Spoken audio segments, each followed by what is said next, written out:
বাবা প্লিজ বিয়েটা করে নে। আম্মু, আমি এখনো ছোট, পড়ালেখা শেষ হয়নি আমার, আর তুমি এখন বিয়ের কথা বলছো? কোথাও কি লেখা আছে বিয়ের পরে পড়াশোনা করা যায় না? প্লিজ আম্মু, এখন এসব বাদ দাও। তুই কবে বুঝবি বল? তুই সারাদিন থাকিস কলেজে, নয়তো বন্ধুদের সাথে আড্ডায়, আর তোর আব্বু ও ব্যবসা নিয়ে ব্যস্ত। আমাকে কেউ সময় দিস না, সারাটা দিন একা একা সময় কাটে আমার। তো এখন আমি কি করতে পারি?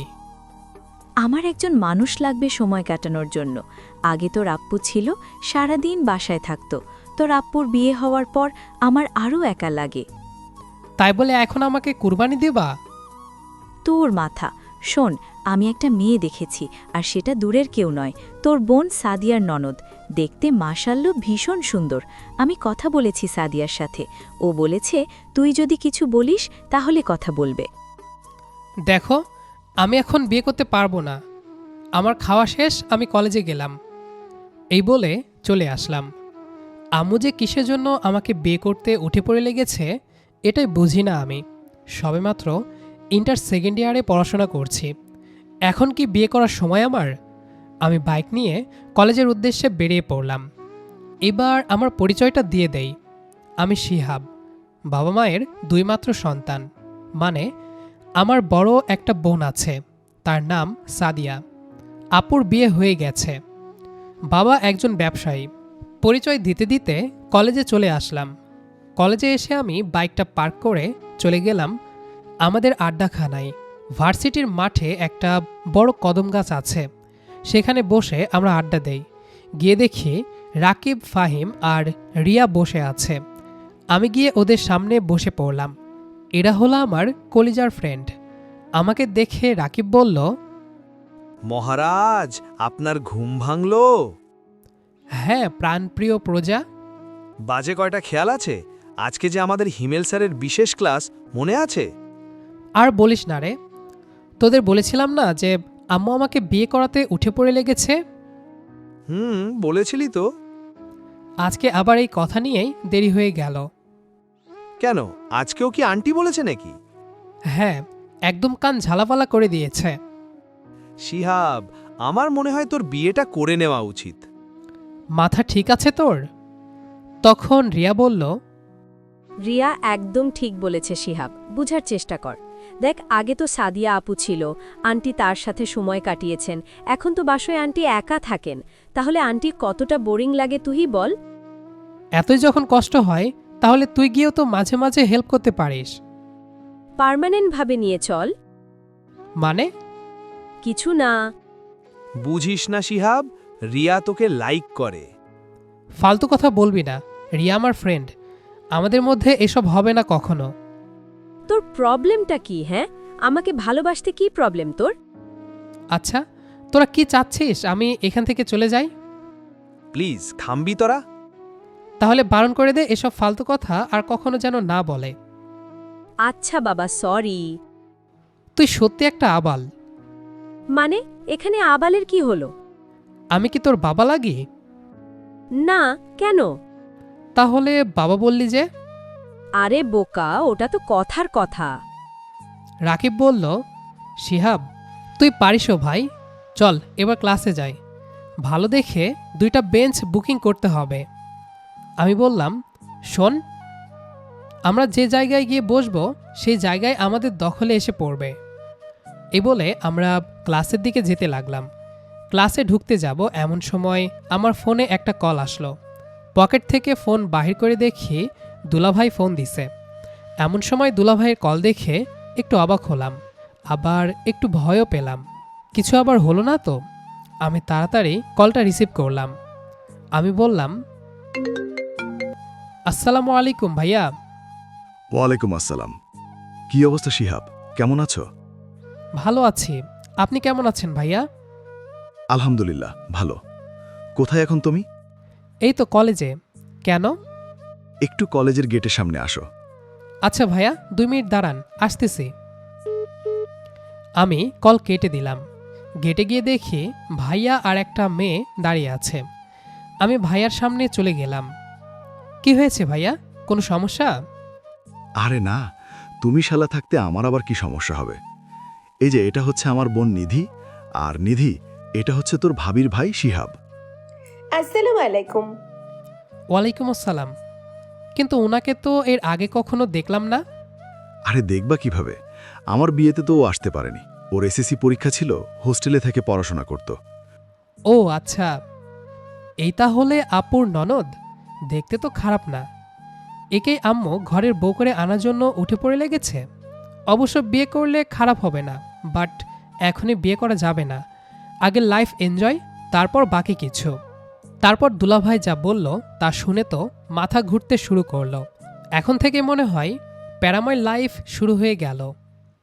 শোনো, এবার আসল কথায় আসি।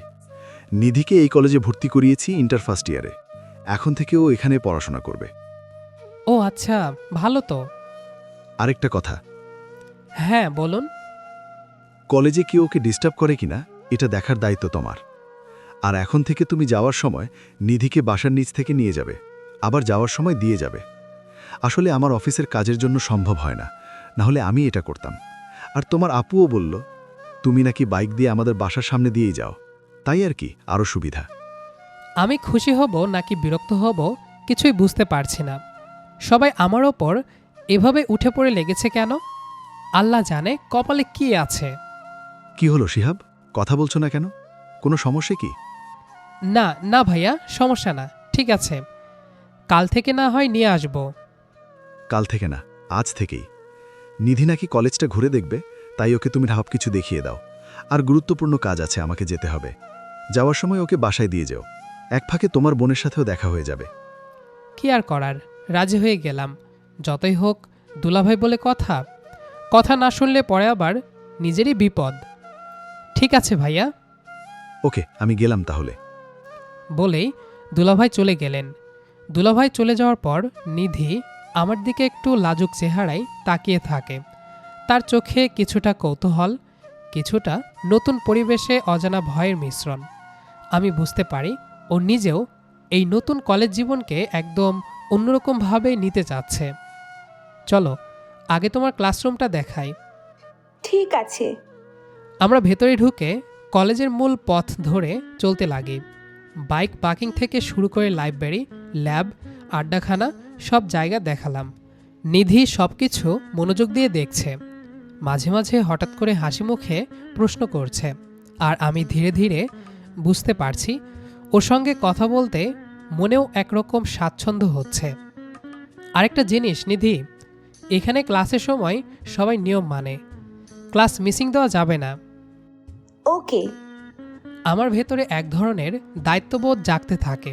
মনে হয় শুধু নিধিকে কলেজের নিয়ম বুঝিয়ে দেওয়া নয়, ওকে নিরাপদ ও স্বচ্ছন্দ অনুভব করানোই এখন আমার দায়িত্ব। বিকেল ঘনিয়ে আসে। কলেজ শেষ হয়ে আমরা বাইকের দিকে ফিরি। বাসার কাছে পৌঁছেই নিধি বলে উঠল, চলুন বাসায়। আজকে না, অন্য দিন। ও মা, এত কাছে এসেও বোনের সাথে দেখা করে যাবেন না? আজকে সময় নেই।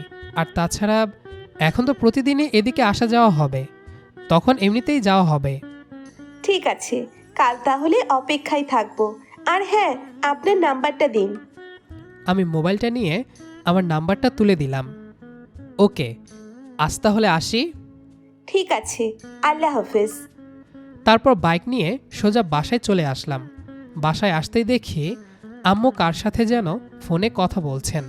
আমাকে দেখে বললেন, হ্যাঁ হ্যাঁ, এই তো এসে গেছে, নিজের হবু বউকে শ্বশুরবাড়িতে দিয়ে। মানে কে কার বউকে দিয়ে এসেছে? আর তুমি কার সাথে কথা বলছো? তোর আপ্পুর সাথে। ও বলল তুই নাকি নিধিকে বাসায় পৌঁছে দিয়ে এসেছিস, আবার কাল থেকে ওকে নিয়ে কলেজে যাবি। হ্যাঁ, দুলাভাই বলল। তো তাতে কি এমন হয়ে গেছে? আজে বাজে কথা বাদ দিয়ে নিজের কাজ করো। বলেই আমি রুমে চলে আসলাম। পরের দিন সকালে ঘুম ভাঙল ফোনের শব্দে। হাতে নিয়ে দেখি আননোন নাম্বার। একটু বিরক্ত হয়ে রিসিভ করলাম। হ্যালো, কে?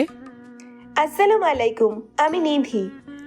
আমি তড়িঘড়ি করে লাফ দিয়ে বসলাম। ওয়ালাইকুম আসসালাম। হ্যাঁ বলো।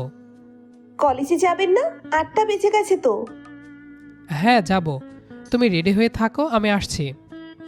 ঠিক আছে। বলেই কল কেটে গেল। আমি উঠে ফ্রেশ হয়ে নিচে নাস্তা করতে গেলাম। আম্মু নাস্তা দিতে দিতে বললেন, দেখে শুনে রাখিস আমার বৌমাকে। উফ আম্মু, কি শুরু করলে তোমরা? যা করার তাই করছি। আজ হোক কাল হোক নিধিকে আমার বাড়ির বউ করেই ছাড়ব। যা ইচ্ছে করো গিয়ে, ধ্যাত। বলেই আমি উঠে গেলাম। তারপর বাইক নিয়ে সোজা চলে গেলাম আপুর বাসার কাছে। গিয়ে দেখি নিধির সাথে আপুও দাঁড়িয়ে আছে। আপুকে দেখে আমি বললাম, কেমন আছো আপু? সেটা জেনে তুই কি করবি? কোনোদিন কি খোঁজ নিতে আসিস? বাসার সামনে থেকে এসে চলে যাস। আরে কালকে সময় ছিল না, তাই আসতে পারিনি।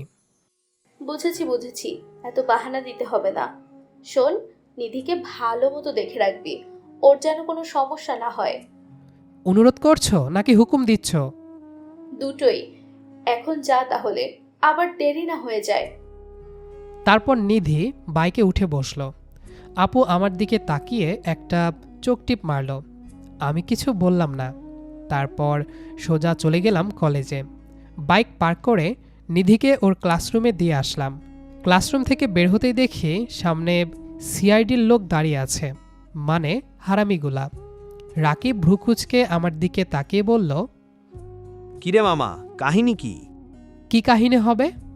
কি কাহিনী বুঝতে পারছো না? মেয়েটা কে? আপুর ননদ, নতুন ভর্তি হয়েছে। তা ভালো কথা, কিন্তু তোমার তার সাথে কি কাজ? অনেক কাজ। তোকে কেন বলবো?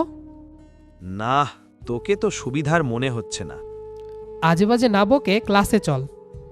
ক্লাসে এসেও শান্তি নেই, সবগুলো যেন আমার ওপর উঠে পড়ে লেগেছে। তারপর সব কিছু খুলে বলতেই হারামিগুলা যেন আরও শয়তানি করতে লাগলো। আমি বিরক্তি নিয়ে কোনো মতে ক্লাস শেষ করে বাইরে এলাম। দেখলাম নিধি গাছের নিচে দাঁড়িয়ে আছে। কেমন লাগলো আজ? ভালো, স্যারেরা খুব সুন্দর করে পড়ান। এখন কি করবে? বাসায় চলে যাবে? হ্যাঁ, এছাড়া তো আর কোনো কাজ নেই, আর খিদেও পেয়েছে খুব। তোমার খিদে পেয়েছে আগে বলবা না? চলো বাইকে ওঠো। কেন? কোথায় যাবেন? সামনে একটা ক্যাফে আছে, হালকা কিছু খাবো। আরে না না, আমি বাসায় গিয়ে খাবো, অযথা ঝামেলার দরকার নেই। বেশি কথা না বলে উঠতে বলেছি, উঠো। নিধি আর কিছু না বলে বাইকে উঠে বসলো। আমি বাইক নিয়ে সোজা চলে আসলাম ক্যাফেতে। বাইক পার্ক করে ক্যাফের টেবিলে বসে নিধির জন্য অর্ডার দিলাম। নিধি কিছুটা লাজুক হলেও উচ্ছ্বাসিত। তুমি কি সবসময় এত শান্ত থাকো? সব সময় না, এক এক জায়গায় এক এক রকম পরিস্থিতি আর সময় বুঝে। ওর কথা শুনে আমি হালকা হাসলাম। আমরা হালকা খাবার খেতে খেতে কলেজের দিনগুলো নিয়ে গল্প করতে শুরু করলাম। সে বলল তার আগের হোস্টেল জীবন কেমন কঠিন ছিল।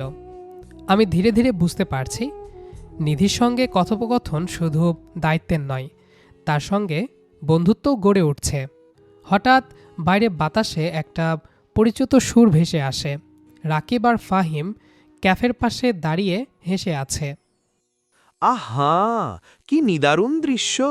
অথচ আমরা খাবার কথা বললে ওনার পকেটে টাকা থাকে না। নিধি একটু লাজুক হয়ে যায়। আমি হেসে বলি, ওদের মাথার স্ক্রু একটু ঢিলে, তাই পাত্তা দিও না। আর শোন, তোদের মতো গরিব ফকিরদেরকে কোথাও নিয়ে গেলে আমার মান সম্মান যাবে। রাকিব নাটকীয় ভঙ্গিতে বলল, আজ গরিব আর সিঙ্গেল বলে এত বড় অপমান সহ্য করতে হয়। নিধি আমার দিকে তাকিয়ে নিচু স্বরে বলল, ওনারা কি আপনার ফ্রেন্ড? হ্যাঁ। তারপর বিল মিটিয়ে সাথে ফকিরগুলোকে খাইয়ে বের হয়ে আসলাম। বাসায় ফিরতে ফিরতে নিধি বলল, আজকে সব দেখিয়ে দিলেন, তার জন্য থ্যাঙ্কস। এখন তোমার দায়িত্ব সব নিয়ম মেনে চলা। নিধির চোখে একটা ছোট্ট হাসি। বাসায় ফিরতেই আম্মু জিজ্ঞেস করলেন, তো কেমন কাটলো আজকের দিন? বাকি দিন যেভাবে কাটে সেভাবেই। আম্মু হেসে রান্নাঘরে চলে গেলেন। পরবর্তী দিন থেকে নিধি কলেজে নিজেকে পুরোপুরি মানিয়ে নিতে শুরু করে।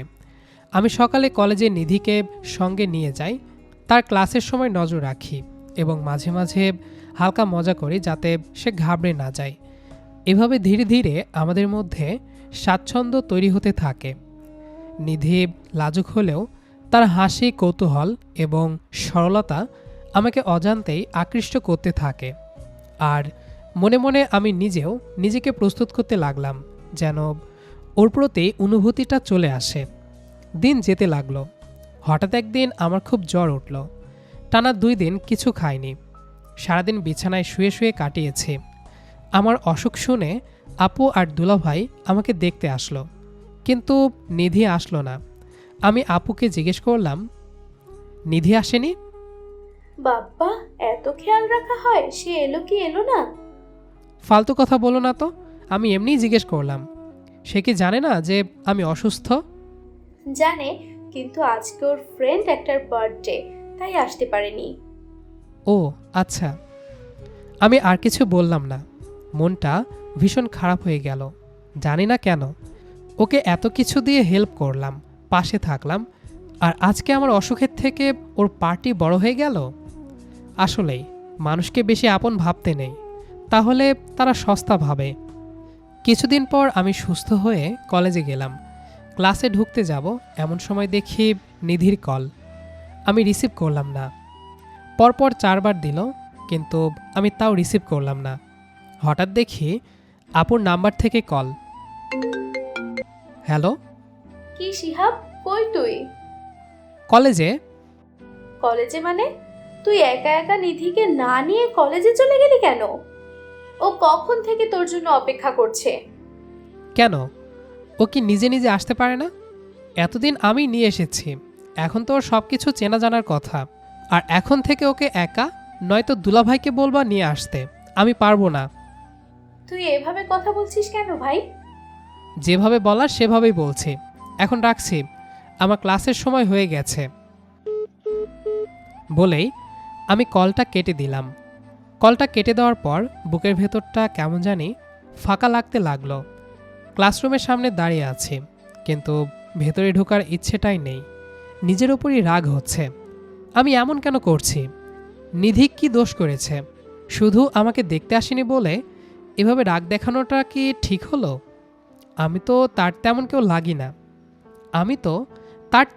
লাগি না। তখনই রাকিব এসে কাঁধে চাপড় দিল। কিরে, এমন মুখ করে দাঁড়িয়েছিস কেন? চুপ কর তো। কি হয়েছে বল আমায়। তারপর আমি সবটা না চাইতেও রাকিবকে খুলে বললাম। রাকিব একটু সিরিয়াস হয়ে বলল, দোস্ত, তুই যেভাবে রিয়্যাক্ট করছিস তাতে মনে হচ্ছে ব্যাপারটা অন্য কিছু। অন্য কিছু মানে? মানে তুই পড়ে গেছিস। কোথায়? প্রেমে মহারাজ। আজে বাজে বকবি না। আজে বাজে না মামা, মিলিয়ে নিও আমার কথা। আমি আর কিছু বললাম না, কিন্তু ভেতরে কোথাও যেন কথাটা গিয়ে ধাক্কা মারল। সত্যি কি তাই? ক্লাসে বসে বই খুলে রেখেছি, কিন্তু এক লাইনও পড়া হচ্ছে না। মাথায় শুধু একটা প্রশ্ন ঘুরছে, নিধি কি সত্যি আমার জন্য অপেক্ষা করছিল? সকালে কি সে রেডি হয়ে দাঁড়িয়েছিল? ফোন ধরেনি দেখে কি ও কষ্ট পেয়েছে? ক্লাস শেষে আর থাকতে পারলাম না। পকেট থেকে ফোন বের করে দেখি নিধির 4টা মিস কল আর একটা মেসেজ। আপনি কি রাগ করেছেন? যদি কিছু ভুল করে থাকি তাহলে সরি। মেসেজটা পড়তেই বুকের ভেতরটা হালকা কেঁপে উঠল। এত সহজ করে সরি বলছে, অথচ ভুলটা তো আমার। আমি নিজেই কল দিলাম। নিধি রিসিভ করলো। আসসালামু আলাইকুম। ওর কণ্ঠে আগের মতো উচ্ছ্বাস নেই। ওয়ালাইকুম আসসালাম। তুমি কলেজে? না, আজ আর যাইনি। আমি চুপ। নিধি আবার বলল, আপনি যদি না নিতে চান তাহলে আগে বললেই পারতেন, আমি কাউকে জোর করি না। আসলে আমি রাগ করেছিলাম। কি করেছি আমি বলুন? রাগটা নিজের ওপর, তোমার ওপর না। নিজের ওপর? যেদিন আমি অসুস্থ ছিলাম তুমি আমাকে দেখতে আসোনি, তখন খুব খারাপ লেগেছিল। পরে বুঝলাম তোমার আশাটা বাধ্যতামূলক নয়। ও চুপ করে রইল। আমি বললাম, আগে ভাবতাম শুধু দায়িত্ব, কিন্তু যখন তোমার জন্য অপেক্ষা করতে শুরু করলাম, যখন তোমার একটা কল না পেলে মন খারাপ হতে লাগলো, তখন বুঝলাম ব্যাপারটা অন্যরকম। আপনি কি বলতে চাইছেন? আমি চোখ বন্ধ করে বললাম, আমি হয়তো ধীরে ধীরে তোমাকে ভালোবেসে ফেলেছি নিধি। ওপাশে কিছুক্ষণ নীরবতা। আমার বুক ধকধক করছে। নিধি আসতে বলল, যেদিন আপনি জ্বরে ছিলেন আমি আসতে পারিনি ঠিকই, কিন্তু সারা রাত আপনার আপুর কাছে খোঁজ নিয়েছি। পরদিন সকালে আপনাকে কল দিয়েছিলাম, কিন্তু আপনার ফোন বন্ধ ছিল। তারপরও আমি কলেজে গিয়েছিলাম, যদি আপনি আসেন তাহলে আপনাকে সবটা বলবো, কিন্তু আপনি আসেননি। তারপর আর দেখা হলো না, আর আপনিও আর এলেন না। নিধির কথাগুলো শুনে মনে হলো কেউ যেন ভেতর থেকে আমাকে নাড়িয়ে দিল। আমি এতদিন নিজের কষ্টটাই দেখেছি, কিন্তু ওর কষ্টটা দেখিনি। আমি ধীরে বললাম, তাহলে কি তুমি রাগ করেছ? নিধি হালকা হেসে বলল, রাগ না, কষ্ট। আপনি হঠাৎ দূরে সরে গেলেন। আমি ভাবলাম হয়তো আমি সীমা ছাড়িয়ে গেছি। আমি বললাম, সীমা? আপনি তো বলতেন দায়িত্ব, আমি ভেবেছিলাম হয়তো আমি দায়িত্বের বাইরে চলে যাচ্ছি। আমি একটা গভীর নিঃশ্বাস নিলাম। আপনি জানেন, প্রথম দিন আপনি আমাকে কলেজে দেখাচ্ছিলেন, তখনই মনে হয়েছিল আপনি বাইরে থেকে যেমনই হন না কেন ভেতরের দিকে অনেক নরম এবং কেয়ারিং। তারপর যখন আমার খিদে লেগেছে শুনে ক্যাফেতে নিয়ে গেলেন, মনে হলো কেউ আমাকে গুরুত্ব দিচ্ছে। আমি একটু মুচকি হাসলাম। আর তুমি যখন বললে কাল অপেক্ষায় থাকব, সেদিন প্রথমবার মনে হয়েছিল কেউ আমার জন্য অপেক্ষা করবে। কিছুক্ষণ দুজনেই চুপ। আমি বললাম, কাল কলেজে আসবে? যদি আবার একা ফেলে না যান তাহলে আসতে পারি। যাব না। পরদিন আমি ইচ্ছে করেই একটু আগে গিয়ে দাঁড়ালাম তাদের বাসার সামনে। নিধি নিচে নামল। আজ ওর চোখে অন্যরকম লাজুক হাসি। আমি বললাম, চলো। নিধি মাথা নেড়ে বাইকে উঠে বসল। আজ বাইক চালাতে চালাতে মনে হচ্ছিল বাতাসটাও হালকা। কলেজে পৌঁছে ওকে নামিয়ে দিয়ে আমি বললাম, ক্লাস শেষে গাছটার নিচে দাঁড়িয়েও কথা আছে। নিধি বলল, কি কথা? আমি বললাম, সারপ্রাইজ। সারাদিন ক্লাসে বসে সময় যেন কাটতেই চাইছিল না। রাকিব পাশ থেকে ফিসফিস করে বলল, আজ তোকে খুব ফুরফুরে লাগছে। তোর ভবিষ্যৎ নিয়ে ভাবছি। আজাইরা বকিস না, তোমার মনে যে লাড্ডু ফুটেছে তা বেশ ভালোই বুঝতে পারছি। আমি কিছু বললাম না, শুধু হেসে ফেললাম। ক্লাস শেষে বের হয়ে দেখি নিধি দাঁড়িয়ে আছে গাছের নিচে। কদম গাছের ছায়া পড়েছে ওর ওপর। হালকা বাতাসে ওর চুল উঠছে। আমাকে দেখে একটু সোজা হয়ে দাঁড়ালো। কি কথা বলবেন? আমি কয়েক সেকেন্ড চুপ থাকলাম। তারপর ধীরে বললাম, আজ কোনো ঘুরপাক খাওয়া কথা বলবো না, সোজা কথা বলবো। নিধি মন দিয়ে তাকিয়ে আছে। আমাদের শুরুটা ছিল দায়িত্ব দিয়ে। সবাই বলেছিল তোমাকে দেখে রাখতে, কিন্তু কখন যে দেখাশোনার মাঝেই তুমি আমার দিনের অংশ হয়ে গেলে বুঝিনি। সকালটা তোমাকে না দেখলে ফাঁকা লাগে। কলেজের গেটটাও কেমন যেন নির্জীব লাগে। নিধি কিছু বলছে না, শুধু শুনছে। যেদিন রাগ করে তোমাকে না নিয়ে চলে গেলাম, সেদিন বুঝেছি তুমি আমার কাছে কতটা গুরুত্বপূর্ণ। তোমার অপেক্ষা করার অনুভূতিটা আমি হারাতে চাই না। নিধি কিছুক্ষণ নীরবে তাকিয়ে রইল, যেন বুঝতে চাইছে এসব কি সত্যি নাকি কোনো কল্পনা। তারপর নরম স্বরে সে জিজ্ঞেস করল, তাহলে এখন কি চান?